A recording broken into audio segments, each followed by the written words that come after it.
นักบ่ผู้สาวบ่นักบ่นักบ่นักก็เอาไล่ๆรถมื้อหน้าเด้อ ปลาเสาร์อาทิตย์นักล่าเด้อทุกคนนี่น่าสิไล่ก็ตุกอยู่เบื้องหนึ่ง6 ตุกเนาะเสาร์อาทิตย์เนาะเจ้าเนาะลายเติบกับประมาณ12 กิโลทุกคนเลย2ข้างพี่น้องโอ้ยขยันหลายเด้อทุกคนเนาะ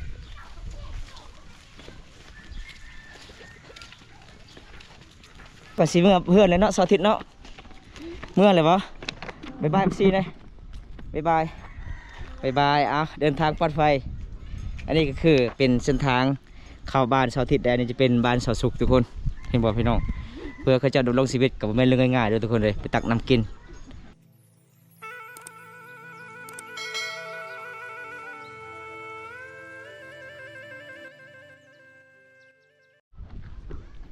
สบายดีผู้สาวไปใส่นอไปตักน้ำย่างน้องน้ำสร้างบ่อ๋อมื้อนี้ไอ้ขอไปน้ำได้บ่ได้เนาะใกล้บ่ใกล้บ่เสาร์อาทิตย์เสาร์วันอาทิตย์วันศุกร์เนาะไปนำกันมื้อนี้เอาทุกคนมื้อนี้ก็สิพาทุกคนไปตามติดวิถีชีวิตชาวลาวเขตชนบทหมู่บ้านนี้ทุกคนเลยหมู่บ้านนอกที่สุดกับตัวเมืองเขาเจ้าดำรงชีวิตเอาน้ำกินนี่ทุกคนบรรยากาศหมู่บ้านนี่สุดยอดหลายเลยยามแรกๆนี่ก็คือสาวลาวกาดสีเกียมเอาน้ำกินเลยทุกคนเห็นป่ะเอาน้ำกินขันบ่ได้ตักน้ำกับบุมีน้ำกินได้ทุกคนเลยก็เลยเขาเจ้าก็ดำรงชีวิตแบบนี้แหละพี่น้องเป็นหมู่บ้านนอกที่สุดกับตัวเมือง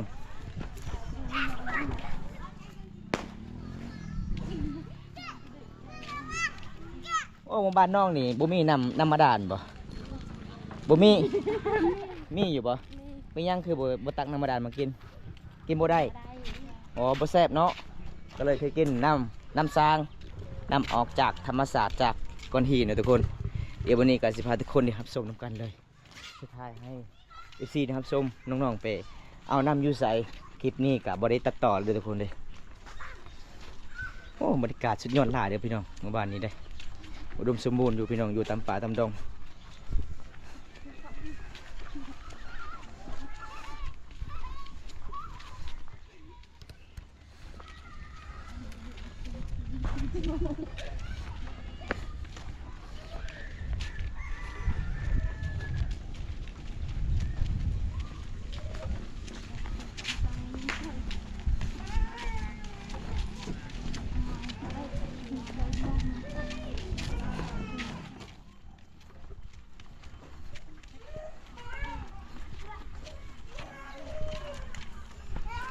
ยังมาหอดเถื่อเนาะ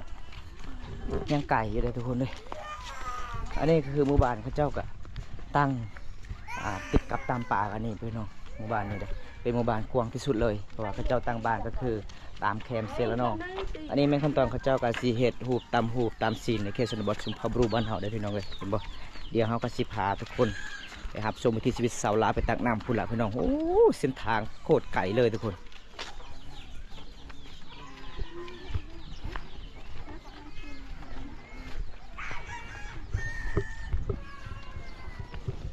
ฟ้าไกลเติบเนาะน่าจะประมาณ500 เมตรกับ600 เมตรทุกคนแดดแห้งเลยวันนี้สุดยอด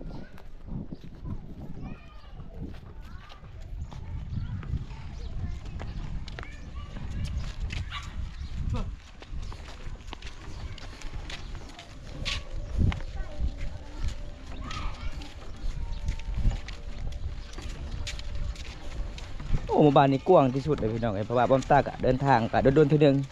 เดินทางเส้นทางนี้มื้อนี้กะได้รับชมวิถีชีวิตชาวลาวไปเอาน้ำอยู่ใส่ตักน้ำกินหมู่บ้านนี้ปกติบ้านตากะเฮ็ดเฮือนเพื่อนก็คือเอาน้ำซิละน้องมากินเด้แต่น้องๆว่ากินบ่ได้น้องก็เลยเอา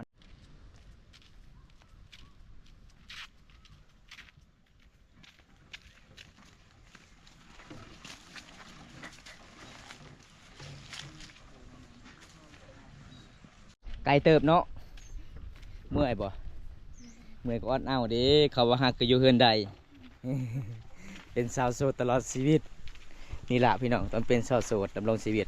ตักน้ำกินเด้วิถีชีวิตชาวลาวเขตนี้ขยันหลายเลยโอ้บอมตาน่าสิไปลังก่อนเลยพี่น้องเลย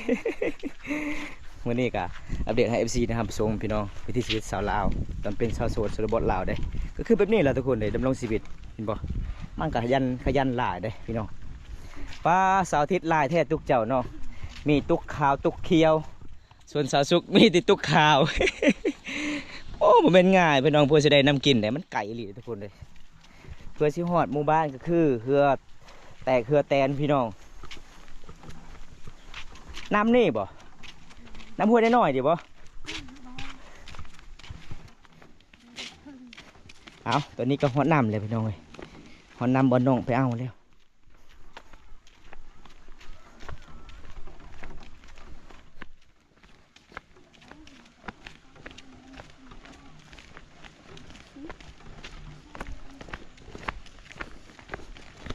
อ๋อน้ำที่บ้องเขาเจ้าไปเอาก็คือน้ำห้วยตัวนี้เดี๋ยวทุกคนนี่ห้วยนี่แหละทุกคนเลยเห็นบ่มันก็ไกลเติบเลยเพราะว่าน้ำมันออกจากสลับฮี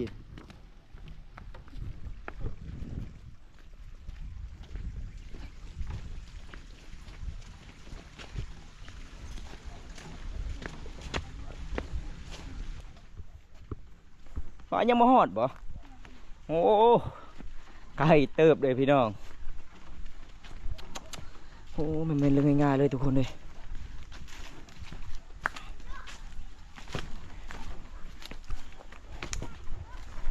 จุดนี้ก็คือเขาเจ้าก็เฮ็ด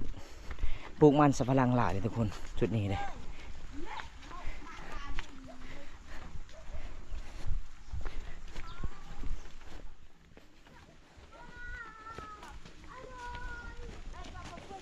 สุดยอดธรรมศาสตร์เขตนี้3 หมู่บ้านเอาน้ำกินตามป่าตามดงเลยอันนี้เขาเจ้าก็ปกติตะกี้เขาเจ้าก็เฮ็ดให้ปลูกเขาหลังจากนั้นก็มาปลูกมันสำปะหลังต่อแล้วก็ปลูกสวนอ้อยไปนั่นทุกคนสวนอ้อยกับบ่หลายล่ะพี่น้องเอ้ยพอได้กิน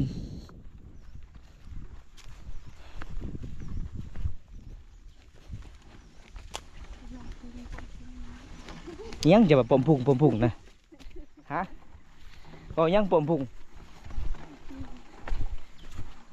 ไปป้าบ่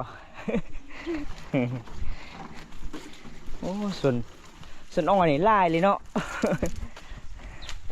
โอ้หอบบ้านน้ำที่เขาเจ้าไปเอาเด้อพี่น้องเลยป้ามันก็ใกล้เติบพี่น้องเขาย่างกับประมาณ20 นาทีพี่น้องเลยเพื่อมาหอดบ้านน้ำที่เขาเจ้าไปเอาเด้อ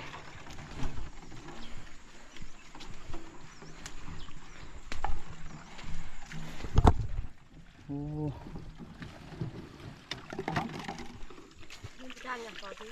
พอดีเลยเนาะเฮามาเอ้ยเพื่อนตักก็สำเร็จแล้วเอาโอ้ต้องเอาเดินทรายบ่ซออาทิตย์เอาเดินทรายมาคัดเนาะมาล้างกระตุกพี่น้องให้สะอาดเด้อทุกคนโอ้ไก่เติบหมู่บ้านนี้ตักน้ำกินมันก็สิลำบากเด้อพี่น้องเอ้ย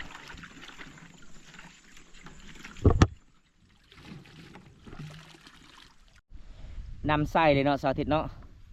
ใส่เลยเนาะนำเลยเนาะนำใส่น้องบ่ฮู้ทุกคนนำใส่เดินลังลึก เอาเพิ่นตักสำเร็จแล้ววันนี้คิวสาวอาทิตย์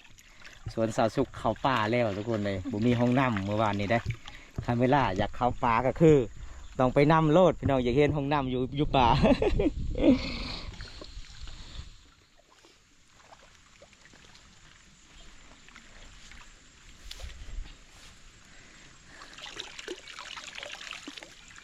เมื่อยเนาะบ้านเฮาเนาะบ่มีน้ำกินเนาะยามเดือน4 เดือน 5เลยน้ำมันนี่ขาดอ่ะวะมันแห้งบ่น้องโอ้บ่ได้แห้งเนาะตักคือเก่าใส่ได้คือเก่าเด้อทุกคนแสดงว่าไข่นำจุดนี้ออกจากพุ่นละพี่น้องไปพูที่ผาปลาดงเลยเห็นปะออกจากสลับหินมาสุดใส่เลยนำที่ทุกคน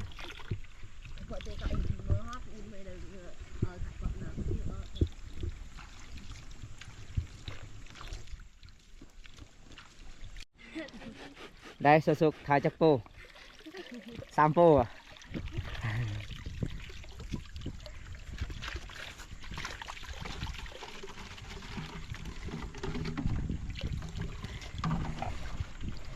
เพื่อสิได้นำกินกับแม่นเรื่องง่ายๆโดยทุกคนสาวลาวเขตนี้ได้เห็นบ่ ใครแต่เฮามาบรรยากาศยังแรงสาบานบ่หลายขันมาตอนเช้าๆนี่โอ้ยหยาดกันเด้พี่น้องเอ้ยหยาดกันตักเด้บางคนก็ใส่ไม้คามบางคนก็ใส่กระสอบบางคนก็ใส่กระเป๋ามาอ่องน้ำส่วนเอ้ยเพื่อนบ่มีไม้คานเพื่อนก็ใส่ธงเลยทุกคนส่วนลายนี่พัวนี่มิติเล่นผู้สาวเนาะเมียไม่ได้เฮ็ดเวียกหนักนึ่งข้าวเป่าไฟตักน้ำตำข้าว nhà thằng mình mượn nặng đấy, về đầu, nông có bỏ tụi đậu bỏ tụi đậu nhà tụi đậu lửa nhà thơm nào vẫn hoàn, và nặng tru, lửa lửa cuống, โอ้เต็มกระสอบก็ยังจับอีกเนาะโอ้เพื่อนได้ฮอดบ้านมันไม่ง่ายเลยทุกคนเบิ้งนะเว้ยเพื่อนจับสองเบื้องเลยสุดยอด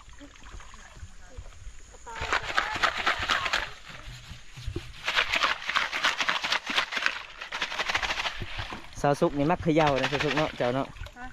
ว่าจะเขย่าเก่งเลยเนาะ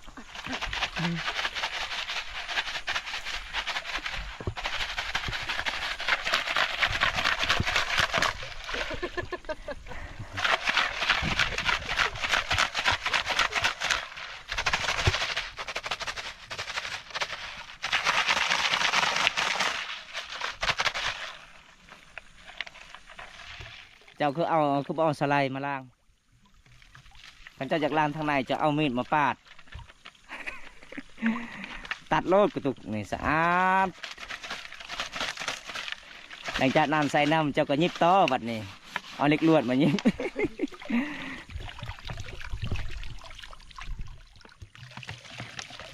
บองตามาเดินทางหมู่บ้านนี้กะครั้งแรกเลยเดินทางวิถีชีวิตชาวลาวไปเอาน้ำกินเลยทุกคน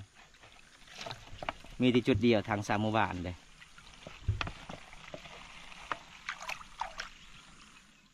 dương mới dương đợt chạy đợt đây mất ký được rồi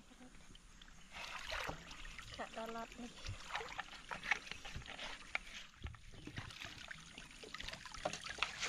đừng đi chưa tôi có đừng đợi ว่าสุดหมู่บ้านของน้องนี่เขาเจ้าบ่ได้ไปขายน้ำบ่ bò โอ้คันน้ำวันนี้ขาดเด้ต้องเอาน้ำซื้อน้องมากินบ่ nàng đang chút điều ยังอยู่ใส่อีกมันมี2 บ่อบ่ này โอ้ยัง2 บ่อเลยทุกคนยังบ่อหนึ่งเพราะว่าหมู่บ้านนี้ก็มี2 บ่อน้องก็เลยบอกว่ายังจุดเดียว คอยตกใจคิดว่าจุดนี้ล่ะพี่น้องจุดเดียว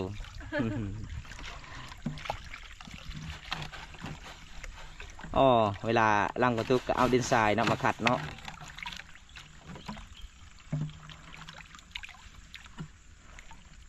คักสไลด์สุกเอาดินทรายเลยหลังจากนั้นน้องก็เขย่าเลยทุกคนสุดยอด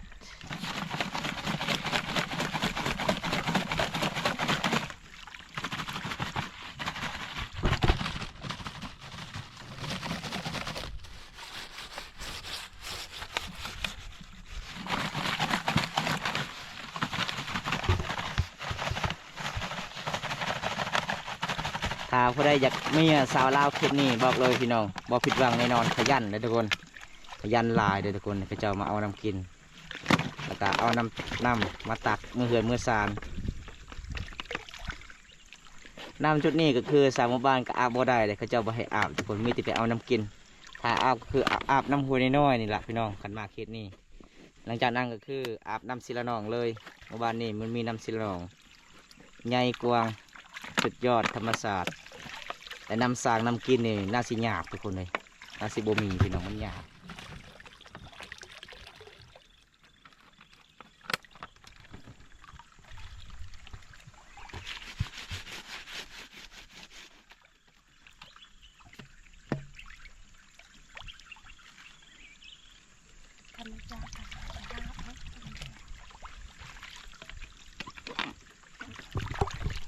thành raเสาร์อาทิตย์แล้วแล้วพ่อเจ้าแล้วเนาะอ๋อเมื่อยลายทุกคนเลยวิถีชีวิตน้องเบิ้งนี่ตุกนำน้องลายเลยทุกคนอันนี้คือเสาร์อาทิตย์เลยเพื่อนรอทาสาวสุกก่อนสาวสุกยังล่างกระตุกก็คือสาวสุกล่างกระตุกเอาดินทรายแล้วก็เอาก้อนหินแล้วก็น้องเขย่าได้ถามใครเอาน้องนี่น้องเขย่าจนสิตาย เข ย่าเก่งเด้อทุกคนเลยคนแบบนี้เขย่าลีหล่อเด้ เอาให้สะอาดเนาะสุกๆเนาะทำว่าล้างทุกมันก็เปื้อนเด้ต้องล้างให้สะอาดว่าให้มีพยาธิกินได้บ่ไม่ได้ต้มบ่เนาะอ๋อดินทรายยังลายอยู่ในกระตุกเจ้าได้เส้นผมก็ล้นอีกจุดนี้โอ้เส้นผมไผนี่นะแม่นจะไปอาบน้ำจุดนี้บ่สุกบ่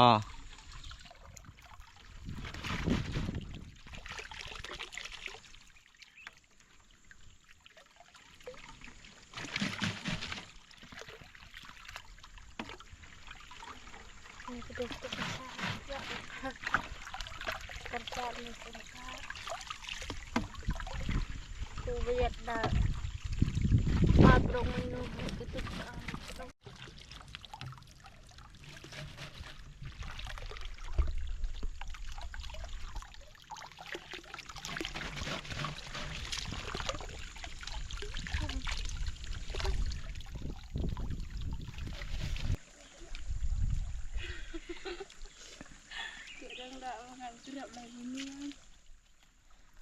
นักบ่ผู้สาว บนนั้น บ่นักบ่นักก็เอาไล่ๆโลดมื้อหน้าเด้อ ปลา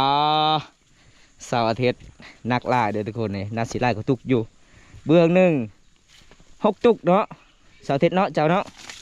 ลายเติบกับประมาณ12 กิโลทุกคนเลย2ข้างพี่น้องโอ้ยขยันหลายเด้อทุกคนน้องๆ2 คนนี่เอานำกินได้เห็นบ่ไปกับกระตุกประมาณลักป่ายทุกคนสิหอดหมู่บ้าน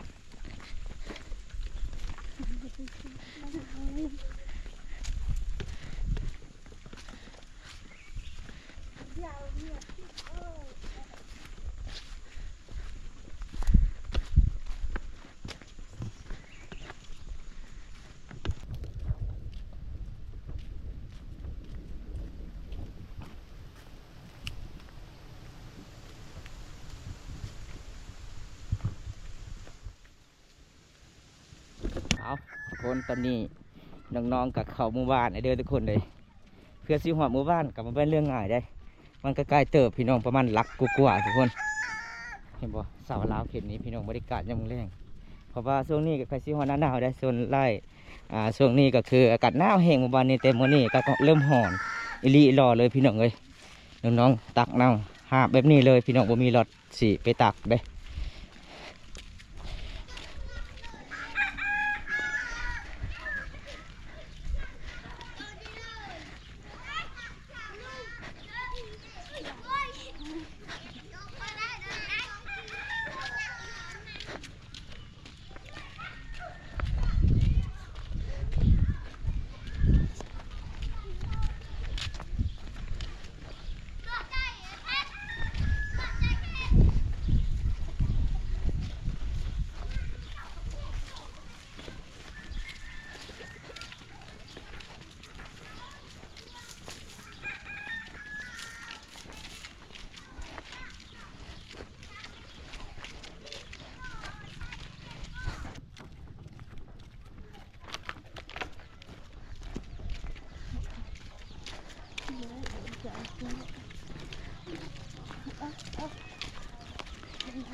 ก็มุดเน่าจ้า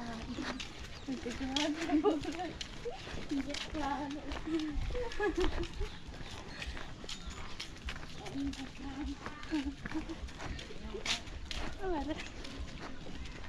เอาตอนนี้ก็น้องๆก็หอดเฮือนแล้วก็สิหอดเฮือนแล้วเด้อทุกคนเลยเพื่อสิตามติดวิถีชีวิตน้องๆกับมันไม่เรื่องง่ายๆเด้อทุกคนเห็นปะมันก็สิลำบากแน่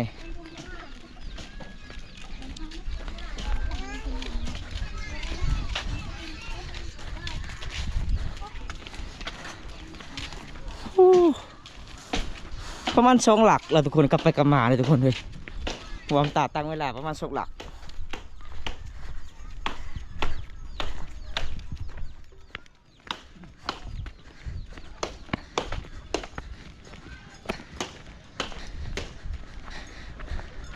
เห็นปะโอ้ยพี่น้องเลยสุดยอดสุดยอดเจ้ากับซีเมื่อเพื่อนเลยเนาะเสาร์อาทิตย์เนาะ เมื่อไหร่วะบ๊ายบายซีนะบ๊ายบายบ๊ายบายเอาเดินทางปลอดภัยอันนี้ก็คือเป็นเส้นทางเข้าบ้านชาวทิศแดนนี่จะเป็นบ้านชาวสุขทุกคนเห็นบอกพี่น้องเพื่อเขาจะดำรงชีวิตกับไม่เรื่องง่ายๆด้วยทุกคนเลยไปตักน้ำกินสุดยอดโอ้เวลาตักต้องเกาะแบบนี่เนาะโอ้ทุกคนเลยอันนี้ก็คือน้องกับฮอดเฮือนฮอดซานแล้วโอ้ยเพื่อจะได้น้ำกินบ่แม่นเรื่องง่ายพี่น้องดำรงชีวิตได้มันก็สิลำบากแน่คันบ่ตักกับบ่มีน้ำกินยามแรงๆเพราะว่าเสือเวียกไอ้พ่อไอ้แม่ฮอดเฮือนฮอดซานหิวน้ำเลยกินน้ำเลยบ่อ๋อคันบ่กินก็คือหายใจบ่ออก เอากินลังเบิงนาซีหมดแล้วเนาะตุกหนึ่งเนาะจะกินเนาะ เอาเซนเซเป็นว่ากินข้าวเด้อกินข้าวคือจะโดย เป็นยังไงหัวใจวันนี้เสาเต้นแล้ว จากตักน้ำได้เมื่อยบ่เมื่อยเนาะตอนเช้าก็ไปตักบ่ตอนแรงก็ไปตักเมื่อตอนใดก็คือไปตักตอนนั้นเนาะเอาทุกคนในมื้อนี้กับบุมีหยังหลายสิพายสินะครับชมวิถีชีวิตชาวลาวเขตนี้เด้อทุกคนสู้ชีวิตอีหลีเนาะคันบ่สู้กับบุมีน้ำกินถ้าพอได้รับชมคลิปนี้แล้วก็อย่าลืมฝากกดไลค์กดแชร์กดติดตามด้วยทุกคนเลยได้รับชมวิถีชีวิตชาวลาวกับจุกเพียงเท่านี้ก่อนก่อนตาคาสิปิดคลิปก่อนสิกลับบ้านก่อนทุกคนคลิปหน้าพบกันใหม่ขอกล่าวคำว่าสบายดีน้องสาวบ๊ายบาย